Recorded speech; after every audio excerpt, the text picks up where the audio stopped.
All right. Good evening, everyone. It's evening in Chile, and if you're in other countries, good night. Uh, so thank you all very much again for inviting me to this seminar series at CMM. I'm really honored to be here. It's a pleasure to see you all. So thank you very much. Uh, I am going to talk about my recent work on detecting COVID-19 from voice. My team has about 12 students working on it. And we've been working on the science of voice profiling since 2014. And when COVID hit us early this year, COVID-19 pandemic, we sort of turned around and repurposed some of the technology that we were working on to apply to COVID-19 detection. So I will talk about that, but before I do, I will talk about our prior work on voice profiling. I think that is very relevant to what I'm going to say later. Okay, let's go right ahead. Now, voice carries information. We all know that. How do we know that? We know this in many ways. One way we know this is in a very subjective sense. Intuitively, we know this. And we think that the human hearing capabilities are not quite as good as the hearing capabilities of some of the animal species out there, like dogs, for example. But in of itself, in the absolute, human hearing is really quite acute. We literally sense the motion of surfaces. And here are some facts from psychoacoustics. Are you having trouble hearing me? A little bit. We're hearing you well now. We had like a second drop in sound, but here's fine. Okay. So here are some facts from psychoacoustics. Our ear can detect sounds where the air vibration in our ear is less than the diameter of a hydrogen molecule. And it's a fact. Not only that, our ear can discriminate over 100,000-fold difference in air pressure.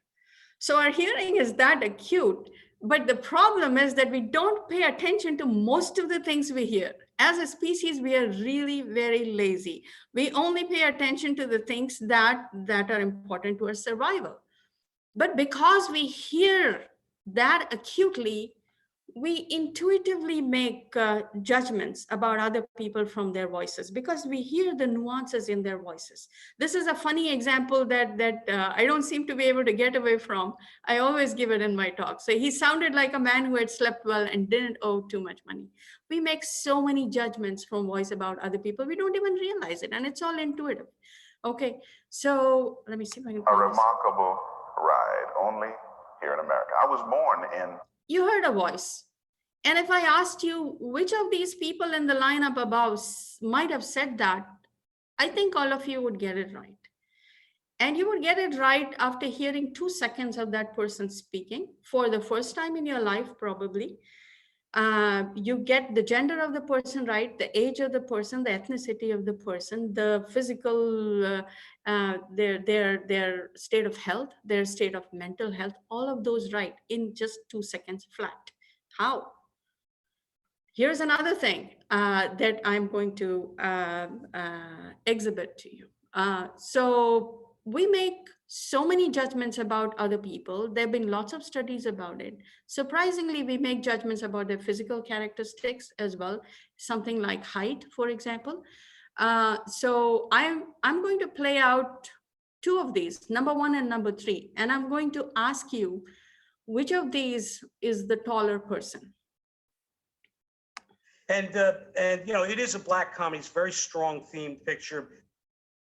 So I have this little trick because I can't. Okay, anyone can speak out. Just tell me whether 1 is taller or 3 is taller. 1. Okay, the Zoom does a number on it. Okay, I'm going to play it again. And you know, it is a black comedy. It's a very strong themed picture. So I have this little trick because I can't.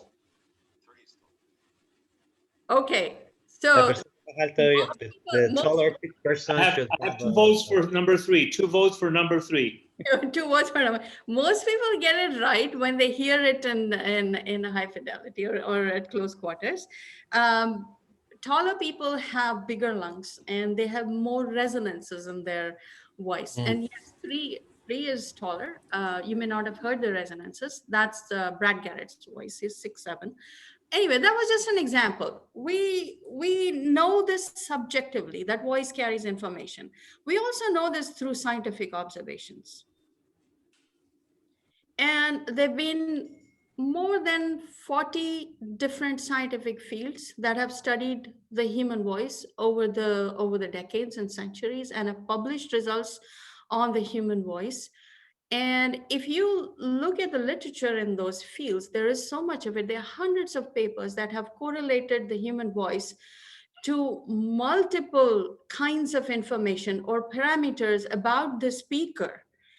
They have correlated the human voice to, for example, the physical characteristics of the speaker: height, weight, body shape, skeletal structure, facial structure. This is all information that voice carries. Voice carries information about the speaker's physiological state, age, presence or absence of medications in the body, behavioral state, medical state, what kind of diseases is the person suffering from, whether the person is intoxicated or not, whether the person has disabilities or not, things like that. There are papers about how voice carries information about demographic characteristics, about sociological information, even about environmental characteristics. If the voice is recorded in some environment, what kind of environment is it? Some of the signatures are in the voice. If the person is in a room, how big is the room? What is the ceiling made of? What is the floor made of? What are the walls made of? So all of that information is there in the voice. And all we have to do is to take all of those very carefully conducted studies and connect the dots. And we might be able to deduce that information from voice. And so voice profiling is basically, it involves the concurrent deduction of all of the information that you see here and more. There are hundreds of studies from voice. This is what we have been trying to do. Now, the question is, that is all very well. We observe that voice carries information. We find correlations through studies, scientific studies, but where is this information? If we were able to find the information in the right representations, if we were able to extract it, we may be able to find mechanisms of relating that information back to the speaker's parameters. So I'm going to spend some time talking about the information in the voice signal. This is where it gets really interesting. Now, we all in this audience know what sound is. Sound is a pressure wave. It propagates in 3 dimensions from the source, right? But it is actually a 4-dimensional signal. It propagates in 3 dimensions, but it carries information temporally in time. As we speak, for example, speaking only of the human speech and voice, as we speak, we produce many different frequencies. We modulate these frequencies over time. We embed information in it over time. And so it becomes a 4-dimensional signal. SULLIVAN. Now, when you sample this pressure wave, if you digitize it, read off the voltage values and store them somewhere, you get the signal on top, which is a time series. We just heard a lot about time series in Philip's talk. So, the time series above is the time representation of the speech signal. But what you see below is the information embedded in it in terms of frequencies. So what you see below is a spectrogram, and on the y-axis, you see a range of frequencies. When we speak, we produce frequencies from about 50 hertz to 6,800 hertz. And so these frequencies are stacked up on the y-axis, and on the x-axis, you have time. And these energy patterns, the color at any pixel that you see here is the energy in that frequency at that time. The patterns that you see they depict the flow of information in time in the speech signal. We'll get back to this representation shortly. But before I really go into into talking about the kind of information that is relevant to profiling in the speech signal, I would like to take you through a small exercise of what I want to introduce what tones are and what modulated tones are to the audience here. So what I'm going to do, what you see here on this slide is again a spectrogram. On the y-axis, you see a number of frequencies, x-axis is time, and I'm going to play out pure tones. These are pure sine waves of a single frequency at a time, starting from a 40 hertz and going up to 3000 hertz. Now, depending, not all of you may be able to hear all of them because our hearing range is limited, but I'll just play them out.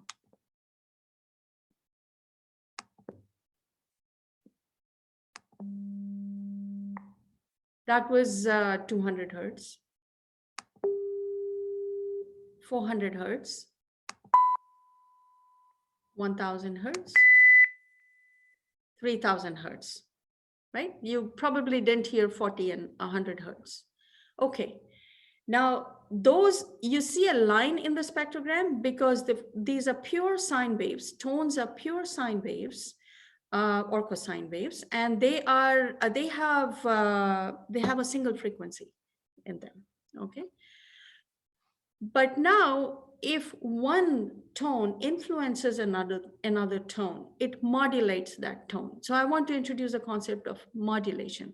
What I'm going to show or play out here are modulated tones where I have taken the 400 hertz signal and I have modulated it within a range of 60 hertz by different tones. So I have in the first case a 40 hertz tone modulating a 400 hertz tone. That's how it sounds. Then I have a 20 hertz tone modulating a 400 hertz tone. And the spectrograms above are the first one, the top one corresponds to this. The second one corresponds to this. This is 20 hertz. Here the modulating tone is 10 hertz. The third one and the fourth one is 5 hertz. It's not shown. That's all I wanted to show you. And now let's go on to the human voice. Oh, I also wanted to talk about harmonics for a bit, just 2 slides here. So let's take the 10 hertz modulated 400 hertz tone and let me play that out. In the spectrogram here, you saw a single modulated a line through time. Over here, you see integral multiples of that frequency. And so these are the harmonics.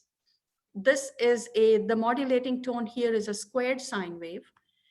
If I take a different modulating signal, a root sine with the same frequency, you see many more harmonics, and this is how it sounds.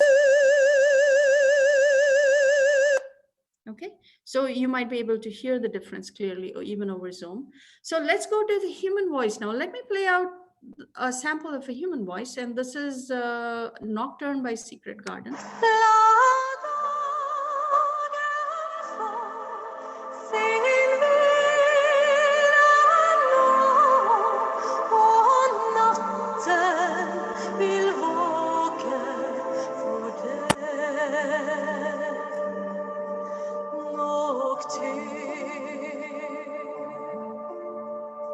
Beautiful voice. We know what tones are. We know what modulation is. What do we expect to see in the spectrogram of this voice? Here's what we see. What we see, let us see it at close quarters. We see many frequencies here, and each of those frequencies is modulated by some other frequency or frequencies. And the modulation changes in time. Not only does it change in time, the modulation for each frequency is different in magnitude, in pattern, in many different ways that we can capture through signal processing and describe through signal processing. This is the complexity that of the speech signal that we produce in our vocal tract. Now, what would it take for a machine to reproduce this kind of complexity? What would it take? Let's go through that exercise. I actually sat down manually and I tried to do this. And here is what I came up with. So I took a snippet of that song and I tried to reproduce the entire complexity. So I start with the pitch, which is the fundamental frequency. I think I got that right. So what you see, so this is a pure sine wave. It's not close to, anywhere close to the snippet of human speech that I took, which is this one. Okay, so then I introduced some harmonics in it. It's getting close, still not very close. The fundamental frequency of this singer is 560 hertz. We could get that right. This is a square sine, root sine. The human one again. The closest I could get was with the inverse sine. But what about the amplitude modulations? I couldn't get that. This is the closest I could get. Now, is it just this singer because she is a singer? Is it because of that she's able to produce such complexity in her voice? Let's look at the voice of another singer and let's see what the differences are. Here is another singer, and she's an Indian playback singer. This snippet of her song is from 1977.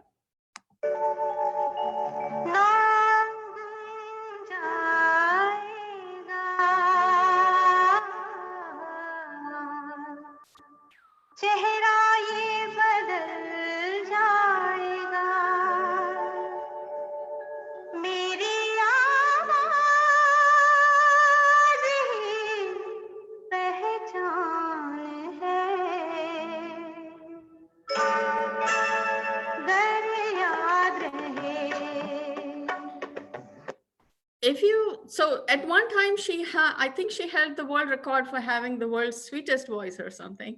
But if you look at the spectrogram very carefully and compare its characteristics or its nuances to the spectrogram of the singer before this, in the previous example, you would see that the two match in no aspect. They are completely different, even at the finest levels. So every one of our voices is complex, is unique, and it is the result of a very complex cognitive and biomechanical process in our vocal tract. And I will talk about that shortly and introduce some of the nuances of the voice production process to you. So this is what resulted from my exercise in matching this singer's voice. Her pitch is 580 hertz. One of them is the real voice, and the other side is what I could do, the best I could do. Again, the match came from an inverse root sine. There is something out there that we need to pay attention to. So let's for a moment try to understand how we can produce signals of such complexity. And so for that, we will have to take a look at the human vocal voice production mechanism. On the right, you see a red region in the throat of this picture, this human picture over here. And that is called the larynx. That is our voice box. That is where we have two membranes that we usually call vocal cords, but they're not really cords, they are membranes. And on the left, these membranes are shown in along with the muscles and ligaments that surround them. This area of the larynx is called the glottis, where the vocal folds lie. There, and you see the vocal folds as stretched out cords in the center in a V shape, and we have 6 muscles surrounding the vocal folds that control the vocal folds. The motion of these muscles is very, very fine and intricate. The vocal folds themselves are very tiny membranes. And when we speak as air comes out of our lungs, the complex biomechanics of the vocal folds, it is regulated by the airflow balances across the glottis, and that sets the vocal folds into oscillation or oscillatory motion, and they start vibrating, they produce a sound, and then that sound, we modulate that signal that we produce in the vocal tract by moving our articulators, our tongues, lips, jaw, and so on and so forth to produce different sounds. So it's a complex mechanical process. That little signal produced by the vibration of the vocal folds is amplified in our, it's not a loud signal. It is further amplified by the chambers that are present in our vocal tract. We have the nasal chamber, we have the oral chamber, and then we have what is called the pharyngeal cavity, where the sound is amplified. And then the amplified sound from the vocal chambers is radiated outwards from our nasal opening and our mouth. Now, this is a very top level overview of what happens when we produce speech. Now I'm going to delve down a little further into it. So here is a spectrogram again. I'm going to talk about a little finer level of information that is present in speech as a result of the mechanism that I just described. I'm going to talk about glottal pulses and formants. Formants are the resonances in the vocal tract. So in the spectrogram that you see here, you see these high energy patterns flowing through the spectrogram. These are actually the resonances, that resonant frequencies of our nasal chambers and our oral chamber and the pharyngeal chamber in our vocal tract. And these are called formants.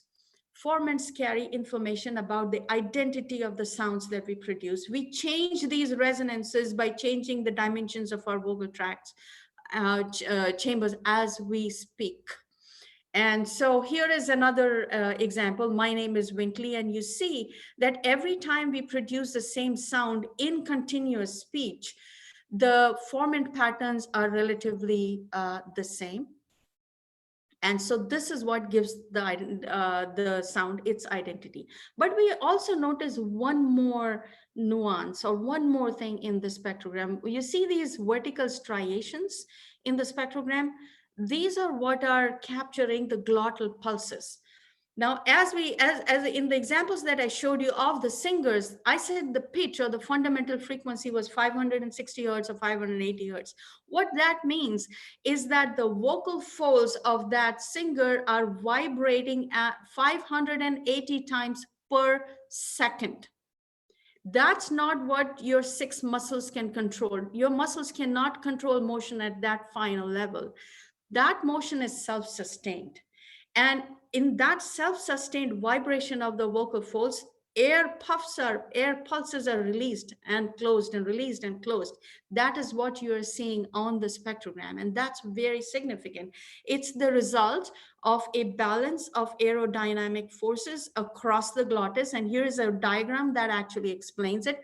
I will just explain it in a very sweeping fashion. What happens is that the process whereby the vocal folds go into self-sustained vibration is called phonation.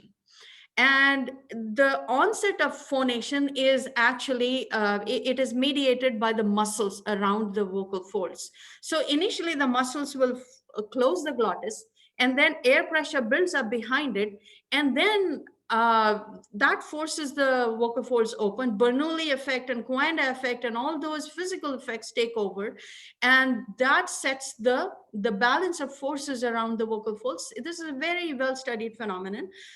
Sets the vocal folds into oscillation, and so the cycle keeps going on until muscles intervene and stop it or change it.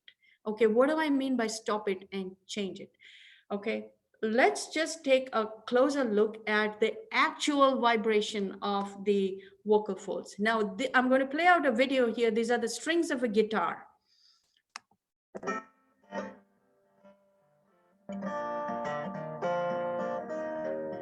They are being plucked by someone.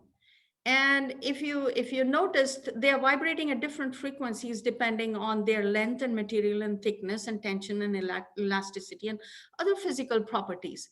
Each of them vibrates at a different frequency. And this you can think of this, these are one-dimensional structures, strings, which are tethered at both ends. And we all know from our physics that such strings, which are tethered at both ends, have several modes of vibration. They have a fundamental frequency with which they vibrate. They have other harmonics at which they vibrate, and depending on where they're plucked, the waveforms that occur on their on the string are different.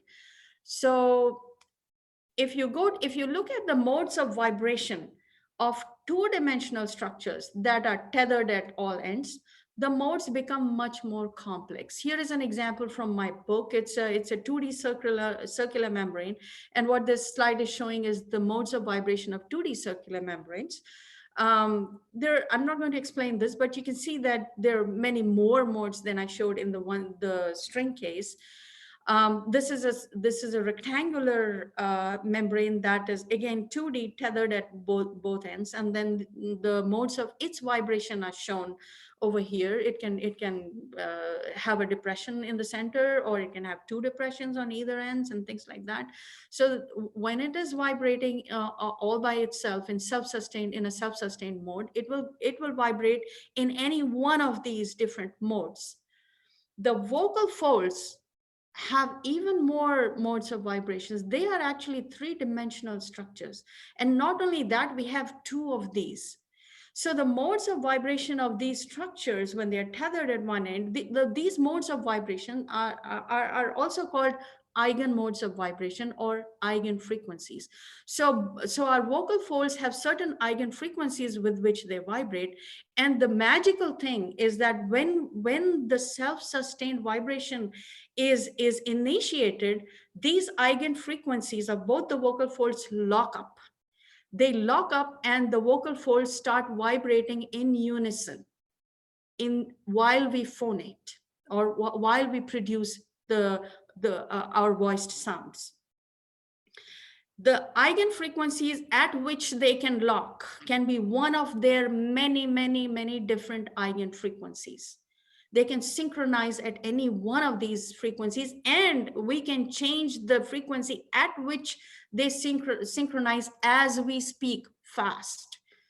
So there are all of these fine level nuances that are going on as we speak or phonate, and all of this has because it is controlled by such an intricate process in our vocal tract. It can be disturbed very easily. Different things that influence your body and mind. Your mind plays a big role in producing speech. You know what you're going to speak. You know what sounds you're going to produce. You already know how you're going to move your muscles. Anything that affects it, if you're drunk, if you have any influence that can be traced to this biomechanical process of voice production, is likely to affect your voice and is likely to have fine level micro signatures in your voice. And so it is up to us, knowing that these micro level signatures are there, to extract those signatures. If we can find mechanisms to extract those signatures, we can possibly relate those signatures back to the influencing factors. And that is what lies behind the work that we are doing on vocal profiling. So anyway, now every person's voice is unique. So the eigen frequencies at which our vocal folds lock, the resonances that we produce, every fine nuance that we produce in our voice is different, because we all have all of these. We differ in many different aspects.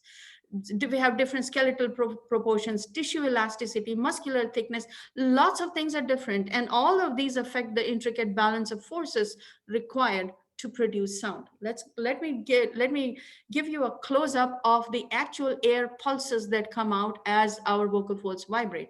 What you see as striations here are glottal pulses. These are when the glottis is closed, the energy is high, and so you see the formant energy, and you also see the air pulses. When it is open, the energy is actually low in the vocal tract, and so you see the dips. What information does this have? Well, take a close look. It has a lot of patterns that you can see. But I'll give you one example of the kind of information and how valuable this information can be to us. So here is the waveform of a glottal pulse.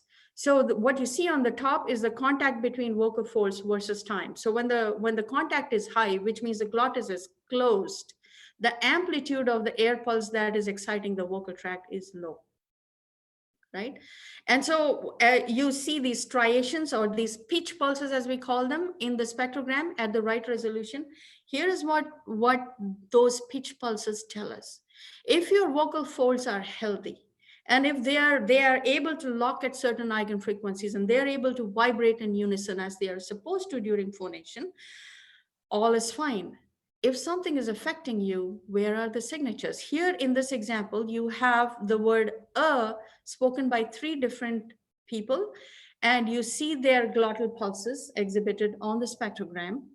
And what you might notice is that the glottal pulses or the pitch pulses of the people on flanking the middle one are very regular.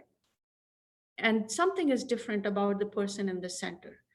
The person in the center, the people on the sides are healthy, they are normal. The person in the center has Parkinson's. So this is the signature of Parkinson's. This is what is happening to the vocal fold oscillations when a person has Parkinson's. And as the Parkinson's progresses, these patterns change. These patterns are different for different diseases as well. So a very small example of what kind of information there is in this speech signal. There is information beyond the obvious, even in this representation. And this is one of the many, many representations possible in which we can examine the speech signal.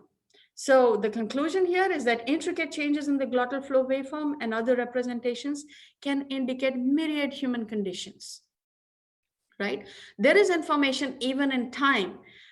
Here is an example. I don't know how I'm doing on time. Okay, so there is information in time as well. This is the example of a little boy saying 333. When we say a word like 3, the first sound is th, and our vocal folds are not vibrating. The next sound is ah or in this case, and our vocal folds have to vibrate at their full potential. Now, in going from a state of complete rest to a state of full motion, our vocal tract has some inertia. There elapses a very short duration of time before the vocal folds can actually achieve that full state of motion. And that short time is this time that you see on the spectrogram. It's called the voicing onset time. That voicing onset time depends on the inertia of your vocal tract. And it is different for different people. And not only that, it is different for different combinations of sounds that you produce. Very unique to you. There is also information in the turbulent sounds that you produce. There is information on your breath. This is a graph that breaks down the different stages of breath and the amount of air we inhale and exhale. This is just for your reference. I'm not going to go through it. But in the breath lies information about the dimensions of your vocal tract as well, because breath sounds are still sounds, and sounds will resonate in your vocal chambers. And so you see formants even in the breath sounds. So breath sounds can actually identify you at a coarse level. This is the breath of a little kid. Okay, so let me just switch gear. Information we know lies in multiple domains and at multiple levels in each domain. How is the information extracted for profiling? And I'm going to explain this in the context of COVID-19, because the purpose here is to actually tell you what we did for detecting COVID-19 based on this technology. Okay, how do we even know that COVID-19 can be predicted from voice? Well, we know by now that in symptomatic patients, COVID-19 is often observed to severely affect the upper and lower respiratory tract and its functions. And because we have just seen that the respiratory tract plays a very intricate role in voice production, any impairment in its functions must cause changes in the voice signal produced. That's a hypothesis, but it is pretty close to, it's very easy to prove, right? And our goal is to find these changes and to quantify them and use them for prediction of COVID-19. Now, the key to finding this information is lies in the right kind of finding the right kind of signatures, which means we are looking for the right kind of features to extract from voice. There are three kinds of features that you can extract from voice. You can extract features derived from the known properties of voice signals, which are the resonances, energy patterns, entropy, and so on, from models of voice production that I just talked about, and from engineered features. Let me quickly touch upon these three. So features derived from known properties of voice, resonances, energy patterns, the entropy patterns, and so on. The known features are formants, formant bandwidths, harmonic characteristics, entropy, Tiger patterns, so on and so forth. So for the detection of COVID, of course, we used all of this, but we also used some other features such as we are collecting sounds of vowels. We are collecting alphabets and counting from people. So we look at the duration of vowels. We look at the inhalation patterns, the intervocalic breath patterns between the words as they are spoken. We look at the speed of recitation and things like that. So these are all, I'm not going to talk more about it. All I'm trying to say is that the standard features that carry information about voice, of course, must be used. Then we have engineered features that we use for profiling. Engineered features are basically features that we design specific neural network architectures to bring out. We impose certain physical properties on these or mathematical properties on what kind of features they must be, what kind of conditions they must satisfy. And then we devise these features to do a maximally discriminative job of discriminating between different kinds of speaker parameters that we want to deduce for profiling. And I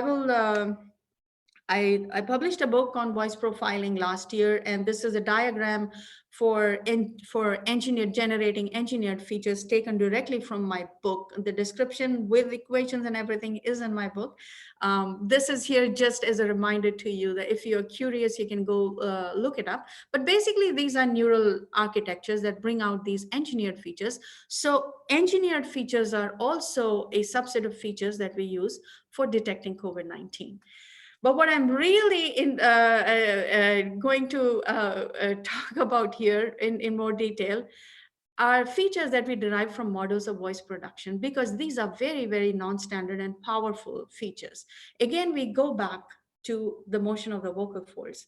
What I'm going to show you is that in the motion of our vocal folds, there is a strange order. There is a strange order. And I'm going to bring out that. So we talked about how vocal folds go into self-sustained vibrations. There have been physical and mathematical, so these vibrations have been studied a lot in the literature, and people have proposed physical and mathematical models to model the motion of the vocal folds in the lab. And last year we submitted this paper, but this paper of ours talks about one such model of vocal fold oscillations. And it proposes an algorithm that is capable of deriving the actual motion of the vocal folds directly from recorded speech signals. It so happened that earlier to this, if you wanted to derive or observe the motion of the vocal folds directly, you would have to use high-speed videography and laryngoscopes and to observe the motion. And that led to its own limitations. But this algorithm allows us to infer the motion of the vocal folds. However, it does so in the context of a mathematical model for the vocal folds. Now, let me stop here for a moment and give you this observation that comes from actual COVID-19 patients. They themselves, most of them say that they have noticed changes in their ability to speak when they are affected with COVID, specifically in their ability to voice different sounds. And that tells us that information must lie in the oscillation of the vocal folds. So this slide and the next one is again for your reference, because you're at CMM, and I think all of you would eventually be interested in what is the mathematical model. So the models of the vocal folds basically try to use simple physical mechanisms to model the actual aerodynamic balance of forces, and they use mechanical analogs to model the motion of the vocal folds. there are many types of models that have been produced, proposed. You have one mass models, two mass, multi-mass, finite element models, and so on. What we use in our work is what is called the asymmetric body cover model. And it is a model that is incorporates the displacement of the two vocal folds separately. So it can model the asymmetries in their motion if something affects their motion. So through this model, our aim is to recover the parameters of the model, which actually point to the parameters, the physical parameters of the vocal folds and their actual oscillatory motion. So I am showing you the equations, but I'm not going to go through them. I'm just this. Again, this is for your reference. I'm going to point out to some of the entities that these equations are built around, these chi's and betas and alpha and delta. So beta, alpha, and delta in this system of equations, this is a system of nonlinear coupled equations, and this is a dynamical system. I'm going to call it a dynamical system from now on. In this dynamical system, you have variables and you have parameters. The parameters are beta, alpha, and delta, and so our objective is to estimate these parameters. And what are these parameters? These parameters actually point to the properties, the physical properties of the vocal folds. Okay. And then in these equations, you see these chi entities. Chi stands for the displacement of a vocal fold. Chi L is the left vocal fold, R is the right vocal fold, and you have velocities and accelerations. So these are coupled with the parameters. And to solve this, we have broken it up into two parts. There's the forward problem of estimating the displacements themselves, which will give us the actual motion of the vocal folds, and the inverse problem of estimating the parameters of this model, and thereby the parameters of the vocal folds. Now, I don't want to go into this boring math here, so I have converted it into something a little more interesting. I'm going to denote the parameters by these people, alpha, beta, and delta, and the displacements by these moons. Okay, so if it has two stars, it's a double derivative, or one star is a single derivative. This is a square. If you look at any one of the two equations that make up this dynamical systems, you see that it incorporates both the left and right vocal fold displacements and velocities or accelerations. And of course it has these three parameters. Now, dynamical systems can be interestingly studied in multiple kinds of spaces. Dynamical systems, the behavior of dynamical systems can be studied in their parameter space, which will just look at what happens to the system behavior as you change the parameters, or in the phase space. The phase space is the space of variables. This is very important to what I'm going to show you in just a couple of slides down. So we can study this system in its phase space and its parameter space. Now, when you take dynamical systems like this that are coupled nonlinear, especially high dimensional dynamical systems, and you study its behavior. What is the behavior of a dynamical system? When you solve the dynamical system, in this case, you get the actual oscillation of the vocal folds. When you plot the oscillations in the space of displacements, the left versus right vocal folds, you get a trajectory, a trajectory of variables. For dynamical systems, these trajectories, depending on what the settings of the parameters are and what the initial conditions are, they exhibit very interesting, beautiful patterns in their phase spaces. You get patterns like this, which is a fixed point. Regardless of where you start from, it converges to one point. You get toroid, different kinds of toroidal patterns. You get limit cycles, where no matter where you start from, you converge to one geometrical region of the space, and you keep going around and around. The trajectory keeps going around and around. And then you get this fantastic geometrical structures called strange attractors. You might have heard of fractals, which have infinite complexity. Fractals are actually strange attractors of some dynamical system in their phase space. Here is one very simple strange attractor. So this is the kind of system that we have here, even in the simplest models that we can produce for it. Again, for your reference, for the people who are into mathematics here, chaos theory has studied, chaos theory studies these kinds of dynamical systems and their behaviors in a very detailed fashion. And one of the things that are very important is very important for us here is what is called the bifurcation diagram of a dynamical system. What is that? It is different from a phase space. It is different from a parameter space. It actually studies the behavior of a variable with the change in parameters.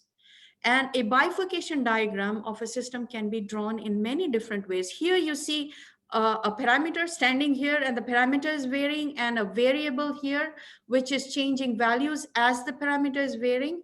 And as you see, when the parameter has these values, the variable is a limit cycle. It can take only 2 values. It jumps from this to this and this to this. Okay, and when the parameter changes further, it goes into this region where it takes multiple values. And in this region, actually, I can look at it and say it's in chaos. And if you actually look at it from a different perspective, you might see a strange attractor emerging in the phase space. Now, here are the strange attractors and the trajectories given by that simple mathematical model that extracts the oscillations of the vocal folds. These are the movements of the left and right vocal folds for people who are affected with different kinds of diseases, phonotrauma, palsy. This is a normal person. This is a neoplasm. This is like an X-ray. Just by looking at these patterns, I can say, oh, that person has phonotrauma. If I take this behavior and I place it on the bifurcation diagram for that asymmetric body cover model that I showed, this particular one that you're seeing plots delta against alpha, and it's actually 3-dimensional. The entrainment between the vocal fold is the 3rd dimension. So it's plotting the behavior, the entrainment in different regions of this diagram. And depending on where the parameters that you have solved for and extracted fall on this bifurcation diagram, you can tell what the person is affected with, okay? Now, so this algorithm in the paper is called ADLIS algorithm. It again deduces the parameters of the system and allows us to study the behavior of that system. Now, if you take that behavior and if you look at the actual motion of the vocal folds and compare it to the one that the algorithm derives, you will see a similarity. And this slide here shows the derived motion in the red color and the motion inferred through what is called inverse filtering. And you can see the closeness of fit over here. More details are in the paper, but interestingly, here is what happens when the patients are affected by COVID-19. On the top left, you see the pattern of oscillation left and right of a normal person who is not affected by COVID-19. On the right, you see the pattern of oscillation for one COVID-19 patient, another COVID-19 patient, a third COVID-19 patient. We're still trying to understand the differences in these patterns. They seem to depend on the time that has elapsed from when they were tested, how much they have recovered from COVID, and so on and so forth. Still trying to understand it. But this is one of the features, very powerful features that can be used to detect COVID from voice. Now, there is a burning question there, and a number of you would ask me this. These patterns that we are seeing, are these only characteristic of COVID-19? What about other respiratory diseases? Do they affect will we see the same patterns for them? For that, we have to study the patterns for those diseases, and we haven't yet completely studied those patterns. So the answer is no. We're not yet sure because we're not that far into the pandemic. We don't have a whole lot of data, and we only started working on this problem very recently. So no, we don't have all the answers, but the patterns are distinctive, and that can be taken advantage of. In fact, this kind of a comparison across different diseases is going to be necessary for any kind of system, AI-based system, any system that you build to detect COVID from voice, right? So now we come to the final part of my talk. I hope I have not taken, I probably have taken nearly an hour. So some results which are based on data that Merlin Inc. has very diligently collected in clinical settings in Chile over the past several months. So it's, thank you, Merlin. And so we have been collaborating with Merlin and from that data, what I'm going to show you are some observations that have been made. So we have about 530 subjects until now, of which 299 are COVID positive, 231 are negative. Mind you, all of these people are medically tested, which also means that they went to be tested because they had reason to believe that they might have had COVID, right? So there is a little bit of a bias there, but we'll still nevertheless go on. So we had 6 recordings per subject, alphabet counting 1 to 20, extended vowel sounds and cough sounds. And then we had various other metadata, medical and biometric parameters of those people, what other things they're suffering from, how much time has elapsed since their last test, and so on. It's still an ongoing collection. And I think Merlin's goal is to extend it to 1,000 positive and 2,000 negative subjects. Per my last conversation with them.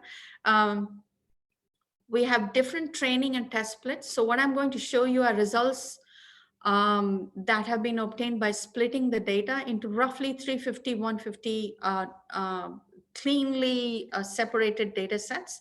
On the 350 set, we ran k-fold cross-validation. And we also tested on the held out set, and we used multiple features, multiple classifiers, and so on and so forth, as I've explained. So what you see here, first set of results, this is a 5-fold cross-validation on the training set. On the left, you are seeing results by recording. On the right, you see results by speaker.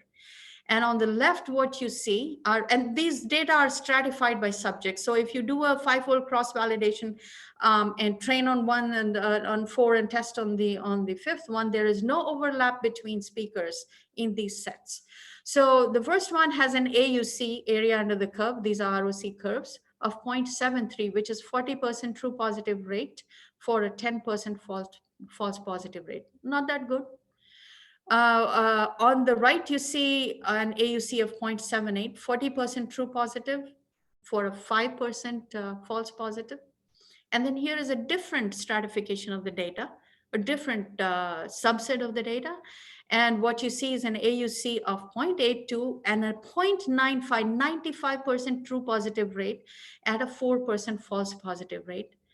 And on the right, you see an 0.85 AUC, 100% true positive rate for only a 40% false positive rate. This is very encouraging, but these are inconsistent.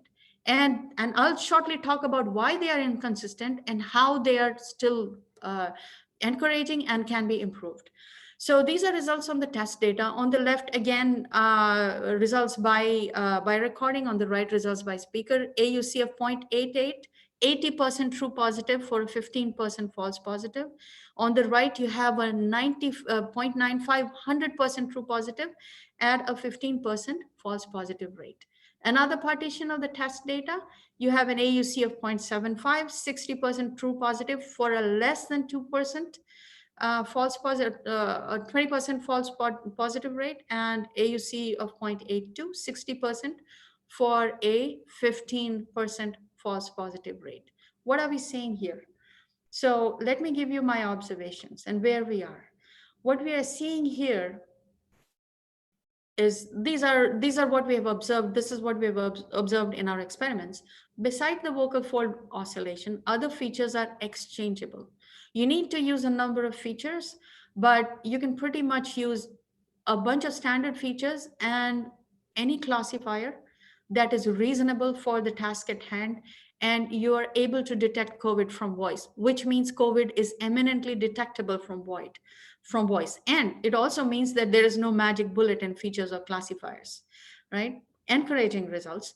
The results from cough are comparable or worse to results with extended vowels, because you cannot there is no vocal fold oscillation involved in producing cough sounds. So that is one reason, and those are powerful features. The best results that we obtained were with alphabet and the phoneme ah, an extended ah sound. Other important observations. Let's get back to the inconsistent results. Some are really, really good. Some partitions are not that good. But that's very standard. That's because the data are still insufficient. We know that the data are going to be sufficient, or the data will be sufficient when these variations between different partitions disappear and the results equalize. So as we collect more and more data, this is going to happen, which means we are going to have a reliable COVID-19 detector from voice not too far in the future. It depends on how much data we can get, how fast. Then we have the other observation, performance depends on time from testing positive for COVID-19. Apparently the features are able to capture the presence or absence of COVID-19 consistently within a certain period of testing or being symptomatic. If you're completely recovered or almost recovered, this may not happen. Ongoing research is where we are also looking at some other things that we have observed. And the important one is that voice signatures of COVID-19 don't seem to be absolute. What is normal for one person may match the infected voice of another. Now, I'm sure some subsets of the metadata collected have something to do with that. We are looking into it. But until we resolve that, it is a problem to be researched and looked at very carefully. So on the positive side, the detection accuracies can be and will be improved by using metadata, age, weight, gender, and all of the other health conditions that I mentioned. We also need to keep gathering more data to deal with the confounding factors, the question whether the patterns that we see are the same for other diseases, or are they confusable with the patterns of COVID or not. So we have to disambiguate between those patterns. And finally, I think with sufficient data, we can arrive at more definitive conclusions. It's all a matter of data at this time. The technology is there and waiting to be used. So much of the work on profiling that we did until 2019 is described in this book of mine, which was published in last year. I wrote it for my students just so they would have it's a technical book, so they would have all the things that they need to know in one place, so they could use it as a textbook. So that's what it is, a sort of textbook. So I'm going to stop here with this one final observation. The human voice, like DNA, like fingerprints, is unique. No two people have the same voice. The chances of two people having the same voice are less than 1 in 1 trillion. So I'll stop there and I'll take questions. Thank you very much.